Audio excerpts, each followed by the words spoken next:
안녕하세요. 구독 신청, 좋아요, 댓글, 알람 설정 부탁드립니다. 지하련 작가의 단편소설 가을 낭독해 드릴게요. 지하련 작가의 본명은 이현욱인데요. 1912년 경상남도 거창에서 태어났습니다. 1935년 카프 해산을 전후해서 당대 카프의 지도자였던 임화와 결혼을 해서 주목을 끌었죠. 1940년 소설 결별이 백철의 추천으로 문장에 발표되면서 문단에 등단했습니다.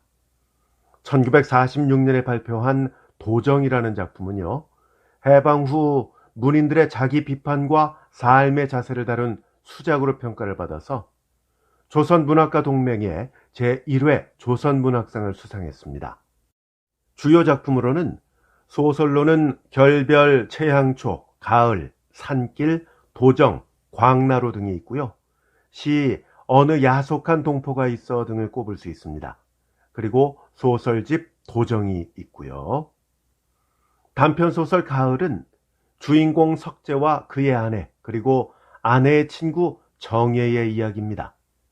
아내가 죽은 뒤 석재가 아내의 친구 정예를 떠올리면서 시작이 되는데요. 정예로부터 만나자는 편지가 왔습니다. 석재 발길은 정예와 만나기로 한 장소로 향하고는 있지만 그는 정예에게서 편지가 온 것이 유쾌하지 않고 동시에 꽤 맹랑하고도 해괴한 야릇한 감정을 느낍니다. 정예에 대해서 들은 바에 의하면 결혼을 했지만 곧 이혼을 했고 이혼한 후엔 소위 연애 관계가 무척 번거롭다고 합니다. 석재는 정예와 정예를 둘러싼 소문이 불쾌하고 유감이며 이해할 수도 없고 정예와의 지난날이 머릿속에 자리를 잡고 남아있을 턱이 없다고 생각하지만 실상 그의 마음은 시종일관 정예에게 향하고 있는 듯이 보입니다. 자, 과연 석재와 정예의 관계는 어떻게 전개될까요? 직접 낭독을 들으시면서 판단하시기 바랍니다. 지하련 작가의 작품 중에 산길이라는 작품이 있는데요. 어느 여인이 자기 남편의 애인과 함께하게 된 이야기를 다루고 있습니다. 그분이 사랑하는 단 한 사람이고 싶었지만 역시 그분에게 아름다운 여자는 바로 당신이었어요. 이런 대사가 인상적이죠. 지하련 작가의 산길도 꼭 감상해 보시기 바랍니다. 저희 채널에 이미 올라가 있고요. 본 동영상 설명란에 링크 걸어 놓았습니다. 그럼 지금부터 지하련 작가의 단편소설 가을 낭독해 드릴게요.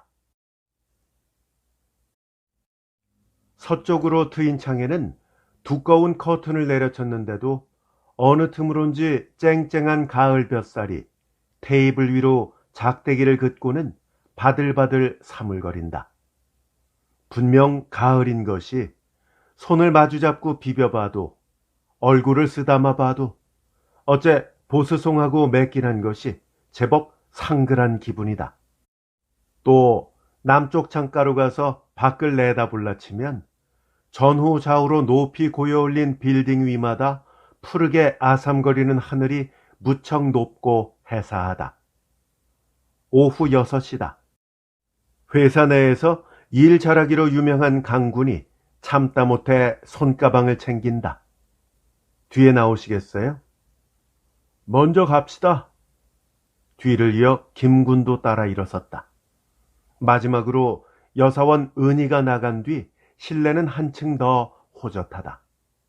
석재는 조금 전 강군이 난 먼저 갑니다 라고 해야 할 말을 뒤에 나오시겠어요 하고 묻던 것이 역시 속으로 우스웠지만 이 정당하고도 남는 먼저 가겠다는 말을 항상 똑똑히 못하는 강군의 성격에도 그는 전처럼 그 고지식이 웃어지지가 않았다. 담배를 붙여문 채 테이블 위에 펼쳐있는 원고를 정돈하고 있으려니 아침나절 정예에게서 온 편지의 내용이 다시금 머리에 떠오른다. 역시 그리 유쾌치 못한 사실이다. 그러나 단순히 불쾌한 것이 아니라 불쾌한 감정 그 뒤에 오는 꽤 맹랑하고도 해괴한 또 야릇한 감정을 그는 어떻게 처리해야 할지 종래 망설이지 않을 수가 없다. 사실은 오늘 종일 그는 이것과 실강이를 했는지도 모른다. 정예는 물론 아내와 제일 친하던 동무다. 뿐만 아니라 아내 생전에 이상한 처신으로 아내를 곤란케 한 사람이고, 또 석재 자신에게도 이 여자 때문에 대단히 난처한 경우는 겪었을 망정 한 번도 이 여자의 행동을 좋게 생각한 적은 없었다. 그리고 더욱 유감스러운 것은 이 여자의 그 후 행방이다. 듣는 바에 의하면 여자는 그 후 결혼을 했지만 곧 이혼을 했다는 것이고, 이혼한 후엔 그 소위 연애 관계가 무척 번거로워서 그가 아는 사람도 몇 사람 여기에 관계가 있다고 한다. 일이 되면 이건 그로서는 도저히 이해할 수도 없으려니와 불쾌하다는 정도를 넘고도 남는다. 또 사람의 기억이란 꽤 야속한 것이어서 사랑하는 아내와의 모든 것도 3년이 지난 오늘엔 때로 구름을 바라보듯 묘연하거든. 항차 정예란 여자와의 지난 날이 지금껏 그의 머릿속에 자리를 잡고 남아있을 턱이 없다. 이러한 오늘에 편지를 보내서 만나자니, 만나도 소용없다는 것을 석재보다 자기가 더 잘 알면서 만나자니, 이제 그에게 여자란 대상이 다시금 알 수 없어지는 것도, 또 이 여자가 갖는 바 그 풍속이 더욱 오리무중인 것도 사실은 무리가 아닐지 모른다. 담배를 든 채 손이 따가워지도록 여전히 그는 망설이고 있었다. 맞은편에 걸린 시계가 어느새 7시를 가리킨다. 지금 바로 간다고 해도 30분은 걸릴 것이다. 그는 지금 초조한 것도 같고 허전한 것도 같은 우스운 심사를 경험하는 것이었으나 여전히 쉽게 일어서려고 하지는 않는다. 점점 실내가 컴컴해지고 뿜어내는 연기가 아삼아삼 가라앉는 것 같다. 그는 끝내 일어섰다. 그러나 그렇다고 이제서야 정예를 만나러 가는 것은 아니다. 거리에 나서도 역시 황혼이고 가을이다. 아직 낙엽이 아니건만 가로수는 낙엽처럼 소근되고 행인들의 그림자도 어째 어설픈 것만 같다. 문득 죽은 아내가 떠오른다. 순간 그는 정말 안타까운 고독과 슬픔을 자기에게서도 아내에게서도 아닌 먼 곳에서 느끼며 총독부 앞 큰 길을 그냥 걸었다. 바로 집으로 가자면 광화문 통해서 효자정으로 가는 전차를 타야 했지만 그는 어쩐지 걷고 싶었다. 바람이 불되 5월의 바람처럼 변덕스럽지도 않고 또 겨울바람처럼 광폭하지 않아서 좋았다. 조금도 차지 않지만 그러나 추억처럼 싸늘한 가을바람은 또 추억처럼 다정하기도 해서 그는 정다웠다. 조금 뒤 그는 경복궁을 끼고 오르며 걷고 있었다. 물론 이 길로 자꾸 가노라면 오늘 정예가 약속한 장소가 나오는 것을 그는 모르는 바가 아니지만 거진 1시간 반이 넘은 지금까지 여자가 기다리고 있으리라고는 생각지 않았다. 더군다나 아직도 기다릴 것을 기대하고 이 길을 잡은 것은 결코 아니다.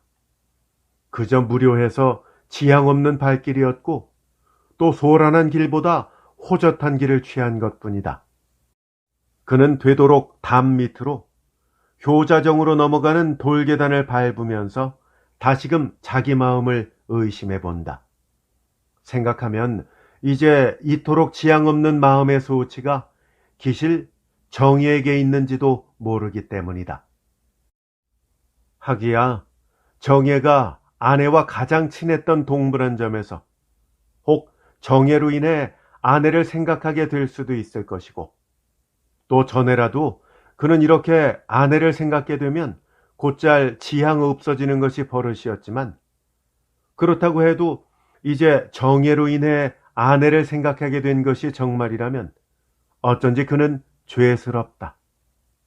여기에 아무리 거리낌이 없어도 그는 웬일인지 이것으로 마음이 편치가 않았다. 생각이 이렇게 기울수록 그는 마음속으로 막연한 가책까지 느끼는 것이었으나, 그러나 알 수 없는 것은 이와 동시에 거의 무책임하리만큼 자꾸 어두워지려는 자기의 마음이다. 마침내 그는 달리듯이 층대를 밟기 시작했다. 그러나 길이 차차 말쑥한 신장로로 변해왔을 때 역시 그의 눈은 자기도 모르는 사이에 경무대 쪽 솔밭길을 더듬었다. 물론 정예가 있을 리 없다. 그는 처음부터도 그러했고 또 솔밭 쪽으로 눈을 가져가는 순간에도 그곳에 정예가 있으리라고는 아예 생각지 않았다. 하지만 순간 이상하게도 일종 열없는 열정이 이제 막 층대를 급히 달린 피곤을 한꺼번에 몰아온 것처럼 그는 끝내 제법 잡초가 우거진 솔밭으로 가 자리를 잡고 말았다. 이상한 피곤과 함께 일종의 자조적인 허망한 심사를 겪으면서 그는 담배를 꺼내 불을 붙였다. 벌써 4년 전 일이다. 어느 날 그는 모유가 부족한데 돼지발이 좋다는 말을 어떤 친구에게서 들었는지라 퇴근을 하자마자 곧 태평통을 들러 이것을 찾아보았지만 마침 없었다. 그래서 돼지발도 돼지고기일 바에야 살점인들 어떠냐고 살코기 2근을 사서 들고는 바로 집으로 왔다. 그랬는데 마침 안방에 손님이 온 모양 같아서 고기는 심부름하는 아이에게 준 뒤 자기 방으로 들어오고 말았다. 곧 아내가 건너와서 지금 와 있는 손님이 바로 정예라는 여자인 줄을 알았다. 그는 이 여자와 전부터 안면이 있는 건 아니다. 단지 평소 아내가 입버릇처럼 칭찬을 많이 했고 또 흔히 부부간 말다툼이라도 있든지 혹은 뭐가 맞지 않아서 짜증이라도 날 때는 곧잘 나도 정예처럼 공부나 할걸 하고 애매한 말을 해서 정말 그의 골을 올려준 것이 한두 번이 아니었기 때문에 그는 정예가 네 집 딸이며 무슨 학교를 다니는지 또 그 얼굴색이며 키까지 아내가 전하는 바 그대로 제법 살피살피 다 알고 있는 터이다.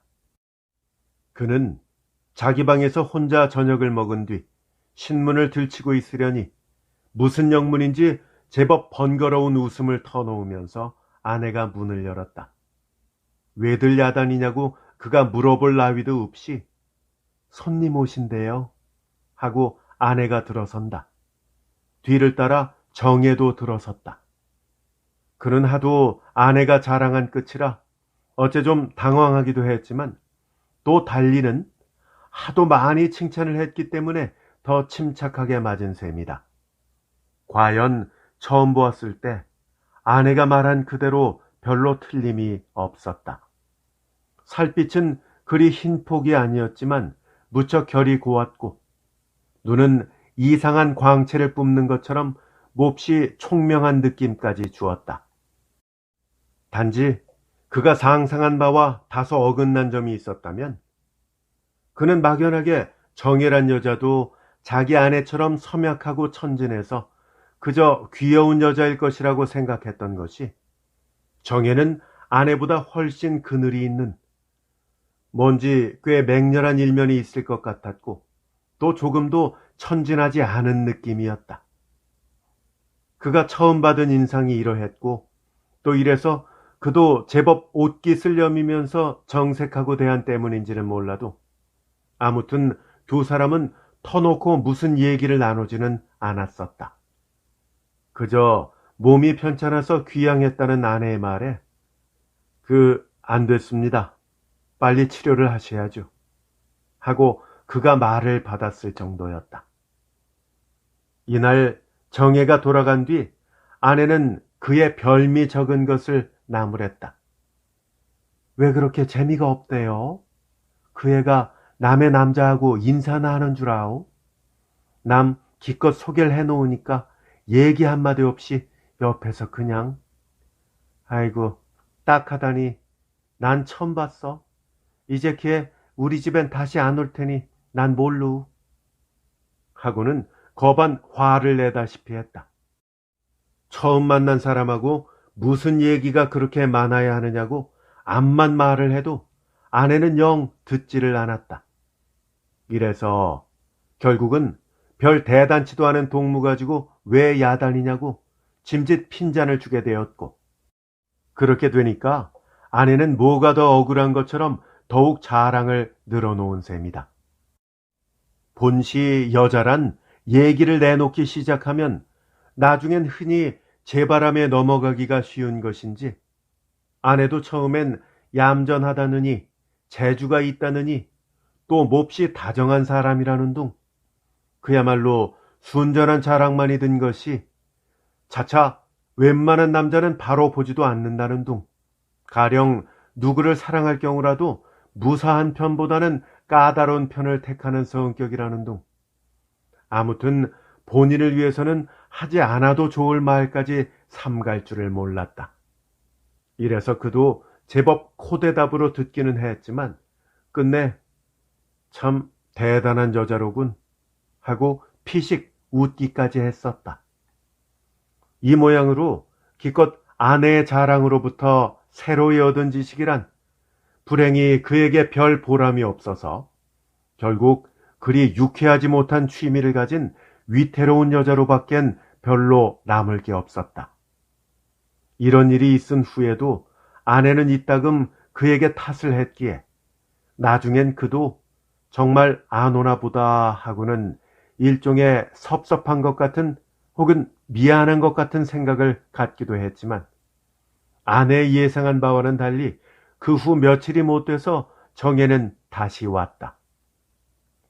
차차 실록이 짙어오고 꽃이 피고 할 때쯤 해서는 그도 두 사람 틈에 끼어 제법 어깨를 나란히 하고 거리를 돌아다닌 적이 한두 번 없지도 않지만은 그는 역시 무심하려 했다. 정혜는 처음 받은 인상처럼 비교적 과묵한 편이었다. 조금도 명랑하지 않을 뿐더러 몸이 성치 않아서 그런지는 몰라도 이따금 이상하게 허망스러운 얼굴을 갖기도 해서 이것이 그의 일종 퇴폐적인 애착을 끌기도 했지만, 그러나 어쩐지 이러한 한꺼풀 밑엔 짙은 원색 같은 꽤 섬뜩한 무엇이 꼭 있을 것만 같았다. 그가 일부러 저편의 존재를 무시한 때가 정혜에게서 이러한 것을 본 때이기도 하지만, 아무튼 그는 이 분명히 무슨 허방이 있을 것 같은 생각에 일부러 가까워지기를 꺼려 했다고 지금도 생각한다. 어느 날 아내는 저녁을 먹고 나서 요번 일요일엔 영화 구경 갑시다 하고 그에게 말을 했다. 그는 아내의 이 말에서 아내가 또 정혜와 같이 가자는 것이라고 생각을 하면서, 아니 무슨 일로 출장 같이 다녀야만 되는 거야? 하고는 제법 아내 말에 퇴박을 주려니까 아내는 이날도 뭔지 불평을 품은 채, 그 같이 좀 다니면 무슨 지체가 떨어지요? 관두시구려 우리끼리 갈 테니 하고 끝내 뾰루퉁했다. 그러고 나서 아내는 정혜에게 엽서를 보내는 모양이었다.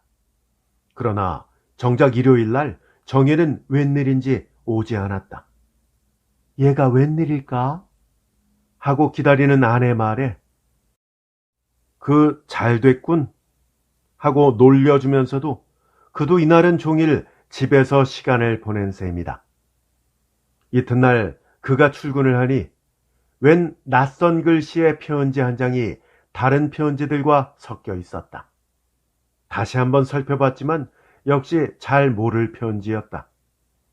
그는 일부러 맨 나중으로 편지를 뜯었지만 편지는 그가 처음 막연하게 예감한 바 그대로 정혜에게서 온 것이 분명했다. 그러나 내용은 별게 아니어서 잠깐 상의할 말이 있어서 만나고 싶다는 것과 몸이 불편해 찾아가지 못한다는 것을 적은 뒤 만날 장소와 시간을 알린 극히 간단한 편지였다.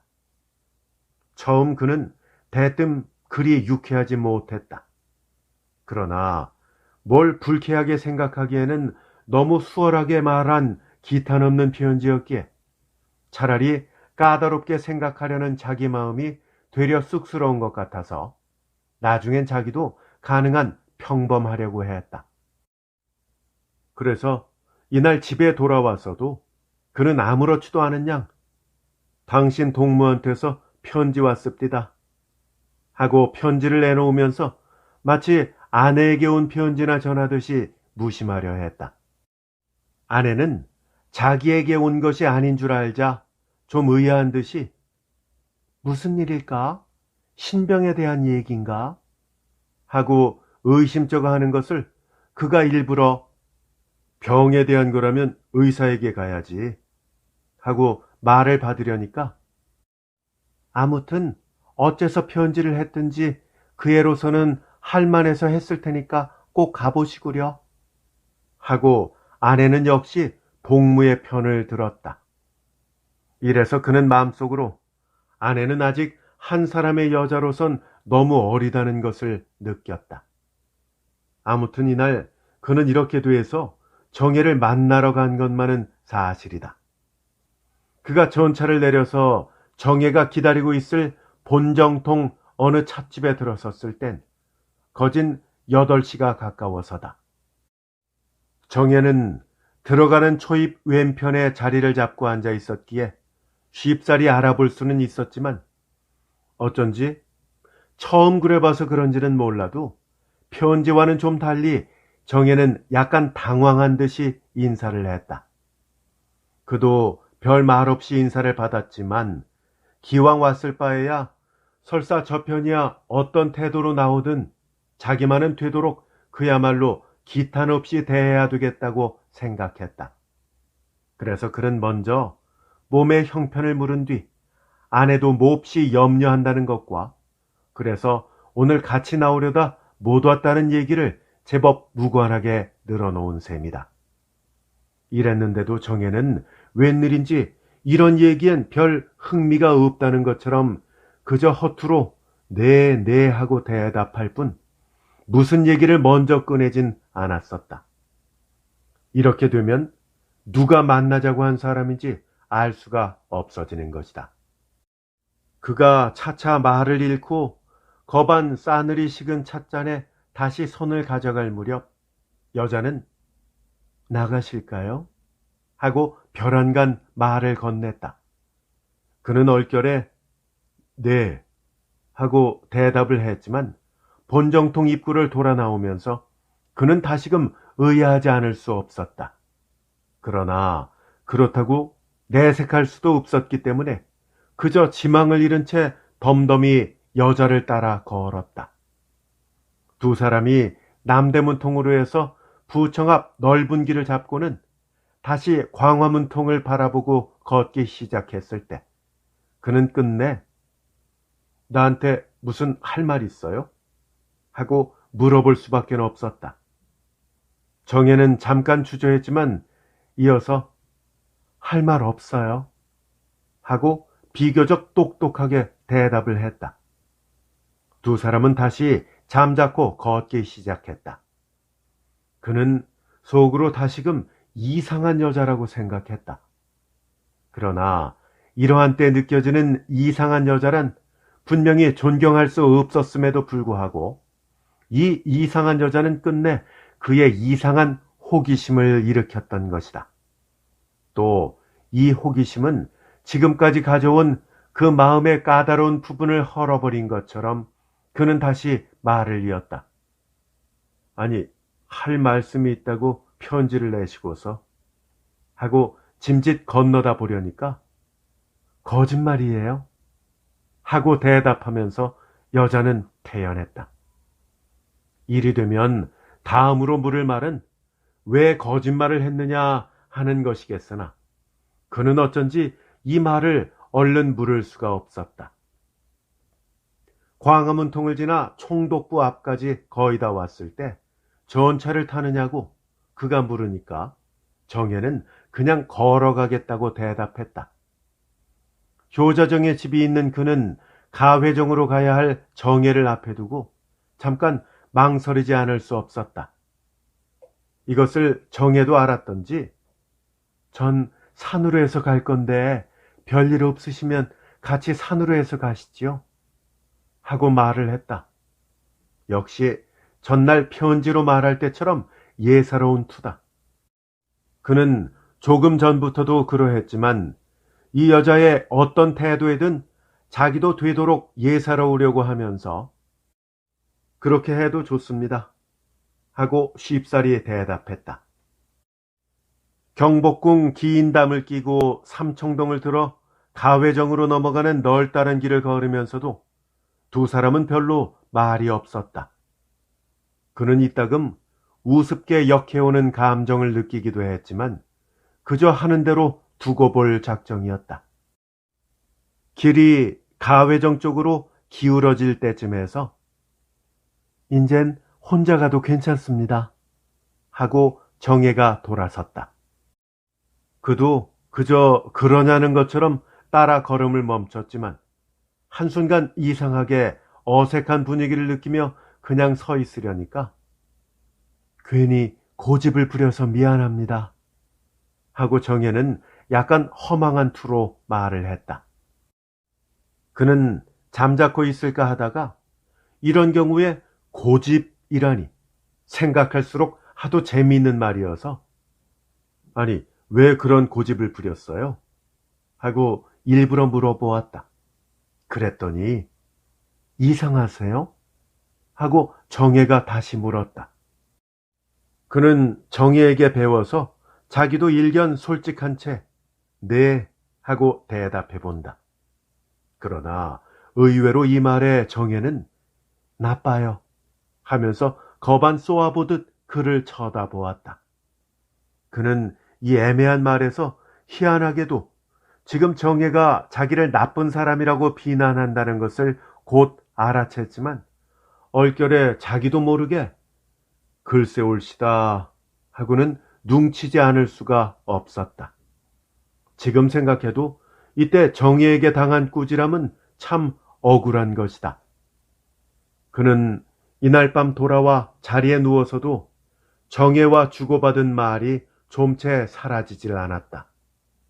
아무튼 이상한 여자인 게 지 말을 비춰서 본다면 결국 석재 때문에 정예 자신이 어떤 박해를 당하고 화를 입고 말 것이라는 것인데 이처럼 모든 것을 미리 잘 알 바에야 뭐하러 이런 방식으로 굳이 제 손으로 함정을 파는지 알 수가 없다. 얼른 생각해서는 도무지 이런 성격이 있을 것 같지도 않고 또 장난이라면 이건 정도를 넘어 너무 고약한 것이다. 두고 봐야지. 그는 결국 이렇게 생각한 뒤 이런 형태로 내다른 여자라면 응당 머지않아 다시 말이 있을 것이라 짐작했다. 그러나 그 후 정예에게선 웬일인지 일체 소식이 없었다. 한 주일이 지나고 한 달이 지나도 전혀 소식이 없었다. 그는 이상하게 궁금해지는 심사를 겪지 않는 바도 아니었지만 역시 두고 볼 일이었다. 1년이 지나갔다. 그동안 석재 내외는 정예가 결혼을 하고 다시 이혼을 했다는 소식을 들었으나 그런 일이 있은 다음부터는 그도 아내도 정예 얘기를 꺼내진 않았다. 그랬던 것이 단 한 번 아내가 죽기 전 어느 비 오는 날 밤에 아내는 별안간 정예 못 봤어요? 하고 물은 적이 있다. 이때 그는 어쩐지 마음이 몹시 언짢았었다. 여지껏 한 번도 그에게 묻지 않은 것을 봐서 아내가 제일 묻고 싶었던 말인지도 모르고 또 그처럼 꺼리는 말을 이제서 하는 것이 어째 불길한 징조 같기도 해서 그는 일부러 아내 옆으로 가까이 가서는 보다니 어디서 봐? 하고 되물으면서 봤으면 내가 얘기 안 했을까 하고는 웃어 보였다. 혹시 길거리에서라도 못 봤나 해서요. 하고 아내도 따라 웃었지만 이때 그는 뭔지 아내에게 몹시 잘못한 것 같은 생각이 나서 아유, 무슨 그런 얘기를 하고는 자기도 모를 말을 중얼거렸다. 그러고는 창 옆으로 가 담배를 집었다. 밤은 오칠한 듯 검고 비는 쉴 새 없이 내리고 이따금 병실로 가는 간호사들의 바쁜 걸음이 더 기막히게 싫은 밤이었다. 아내는 그가 뭐라고 하든 정혜와의 여러 그리운 기억을 혼자서 속삭이듯 도란도란 얘기하면서 그래도 걔 착한 데가 있다오. 다음에 만나면 다정하게 대하세요. 하고 말을 해서 그는 끝내 화를 내고 말았다. 여기까지 생각한 석재는 거진 땅거미가 잡힐 때쯤 해서 풀밭을 일어섰다. 어떤 일본인 노인이 손잡벌 되는 어린애를 앞세우고 꼬리를 물고 달리는 전배기 삽살개를 놀리며 저리로 가는 게 보인다.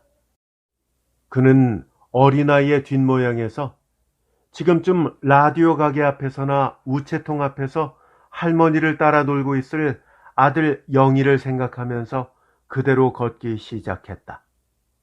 그러나 이날따라 영희는 라디오 가게 앞에도 우체통 앞에도 놀고 있지 않았다. 그가 새로이 아버지다운 불안을 아는 채 총총히 집에 들어서려니 의외에도 어머니가 예, 손님 오셨다 하고 마주 나왔다.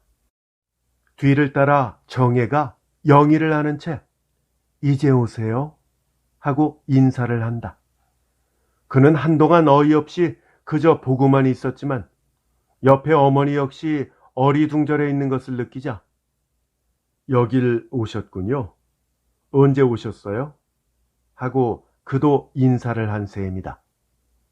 두 사람은 어머니와 영희를 사이에 두고 같이 저녁을 먹고 늦게까지 놀았지만 정혜가 어머니와 아내 얘기를 했을 뿐 별로 말을 나누진 않았다. 마침내 어머니가 영희를 재우겠다고 안방으로 건너가신 뒤 방안은 더욱 거북한 분위기에서 그는 무슨 얘기라도 나누고 싶었지만 도무지 할 말이 없었다. 정혜 역시 그러했든지 결국 이야기는 그가 먼저 꺼낸 셈이다. 낮에 편지를 받고 마침 급한 일이 생겨서 미안하게 됐습니다. 이사를 해서 집을 모르실 텐데 어떻게 찾았습니까? 하고 물어봤더니 정혜는 어제서야 죽은 아내의 소식을 듣고 그 전 집으로 갔었다고 하면서 걔가 어떻게 그렇게 아이고 무슨 일이 아유 그런 일이 하고는 석재가 먼저 무슨 말이든 꺼내기를 기다렸다는 것처럼 정혜는 제 말을 시작했다. 끝을 맺지 못하는 정혜의 말에서 그는 지금 정혜가 아내의 죽음을 대단히 슬퍼한다고 생각하면서 자기도 할 말을 잃은 채 글쎄 올시다 하고만 있으려니까 오늘도 관둘까 하다가 하면서 여자는 눈물이 글썽한다. 그는 자기도 어쩐지 마음이 언짢아지려고 해서 그저 잠자코 있었다. 조금 뒤 정혜는 죽은 아내가 자기 말을 하지 않더냐고 물었다. 그래서 했노라고 대답했더니 뭐가 몹시 언짢은 것처럼 정혜는 끝내 울고 말았다.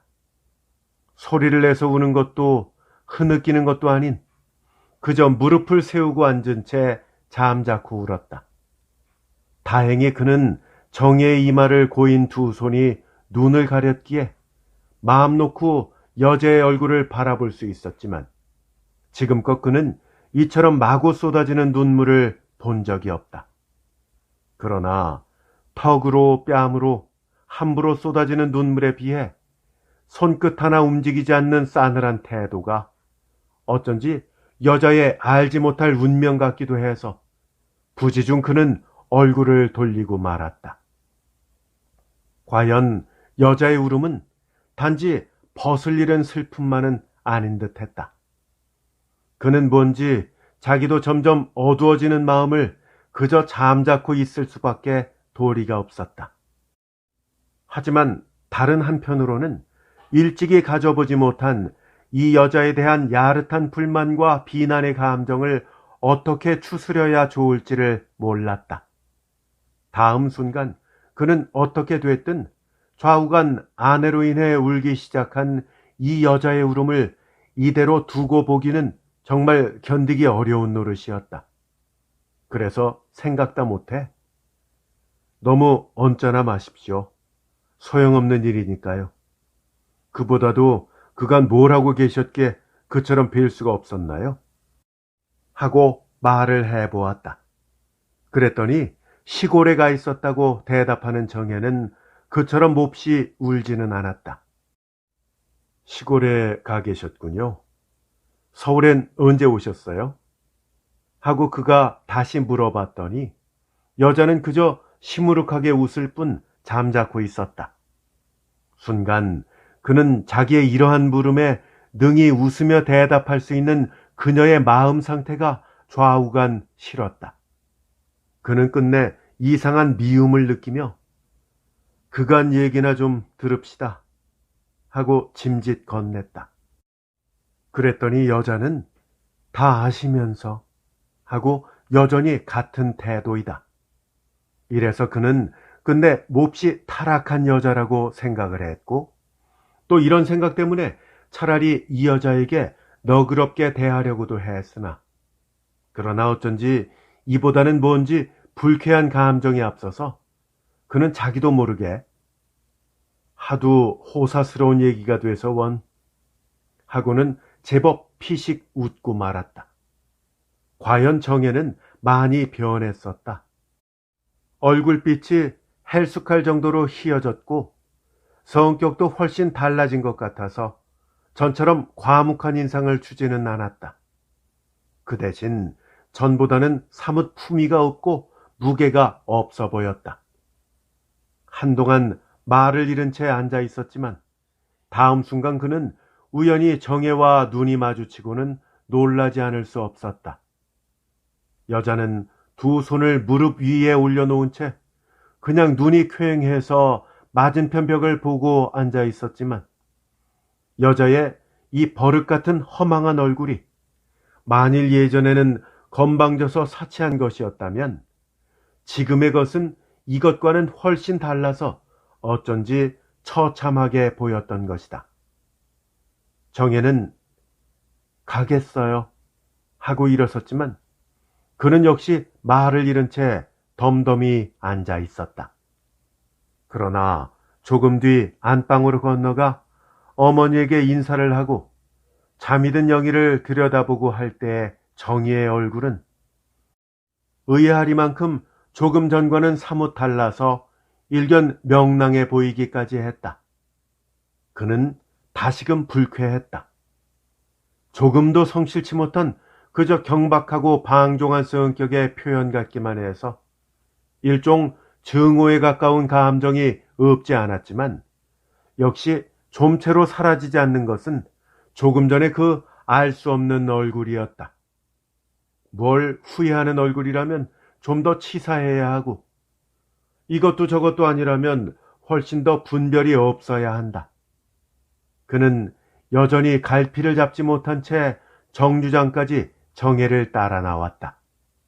그러나 전날처럼 여자가 굳이 이끈 것도 아닌 오히려 정혜는 몇 번 사양까지 했지만 그 역시 뭘 그렇게 모지게 굴 흥미도 없어서 그저 먼 곳에 와준 손님을 대접하듯이 만일 여자가 예전처럼 산으로 해서 가겠다면 태반 발에다라도 줄 셈으로 그대로 경무대 앞길을 들어 걷기 시작했다. 차차 길이 호젓해질수록 정혜는 방 안에서보다 훨씬 말이 많아졌다. 이따금 기탄 없는 태도로 지내온 이야기를 하기도 하고 또 때로는 제법 가벼운 기분으로 지가 생각하는 바를 토로하기도 해서 흡사히 그것이 죽은 아내가 생전에 자기를 대하던 그 솔직하고도 단순한 태도 같기도 해서 그는 오히려 싫은 생각이 들기도 했다. 그러나 정혜는 점점 더 꽤 못할 말까지 삼갈 줄을 몰랐다. 연애를 많이 하는 여자는 사실 한 번도 연애를 못 해본 여자일지도 몰라요. 하고 말을 하는가 하면 또 단 한 사람의 자기 사람을 잃어버린다는 건 큰 약점이에요. 하고는 얼른 들어서는 이해 못할 말을 그대로 소근거리기도 해서 꼭 딴 사람 같았다.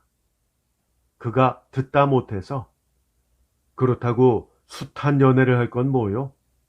하고 물어봤더니 여자는 더 뭔지 하염없는 태도로 쓸쓸하니 말이지 사랑하기만 하면 백년 천년 보지 않아도 된다는 건 거짓말이었어요.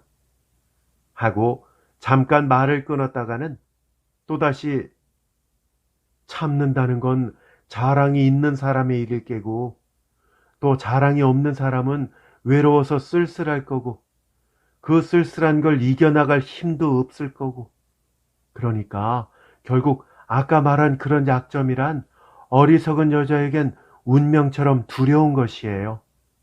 하고는 혼잣말처럼 사분거리기도 했다. 그는 쓸쓸하니 말이지 하고 말하는 여자의 음성에서 이상하게 일종의 측은한 정을 느끼며 그냥 잠자코 있으려니까 사람은 진정 좋아하는 마음이란 그리 수월치가 않아서 무작정 보고 싶으니 말이지. 여기에 거역하자면 자기를 상할 밖에 도리가 없다는 말이죠.